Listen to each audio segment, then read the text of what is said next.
Welcome to Plan Protect, where we're going to be providing an overview of Superchoice compliance.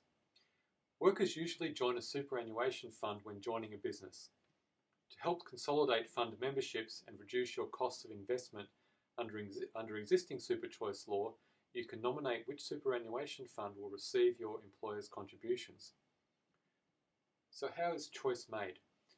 An employer is required to provide every new and eligible employee a standard choice from where the employee will indicate his or her superannuation fund into which the employer's contributions will be paid.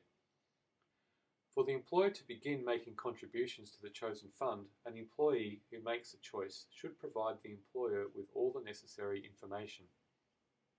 Contributions will be paid to the employer's default superannuation fund in the instance where the employee does not make his or her own choice. Early access to the fund should not be gained by exercising this choice. The employee does not have the right to choose his superannuation fund in the following situations. 1. When the superannuation contributions are made under a certified agreement or an Australian workplace agreement. 2. Their superannuation contributions are made under a state award or industrial agreement. 3. The employer is a sponsor of a particular defined benefit fund and certain conditions are observed. And 4. For public servants and those working for government agencies. Now, employees have duties too, such as identify employees eligible to make a choice because not all employees are entitled to this right. Identify an appropriate employer fund in case the employee does not choose one. Provide a standard choice form to eligible employees. Make superannuation contributions to the employer fund for employees who have not chosen a fund or who have not provided all the information required to choose a fund.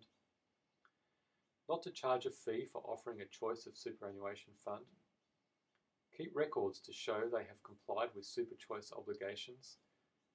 They must not accept inducements to choose a particular fund, and they must not give financial advice about choice of super fund unless licensed to do so.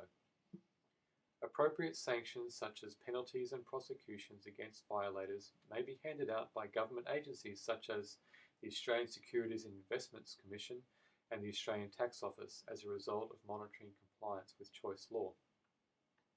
Employers may be liable for the choice shortfall, which is usually 25% of the contributions that are made in contravention of the choice law, and other penalties and/or prosecution if they fail to comply with Superchoice laws.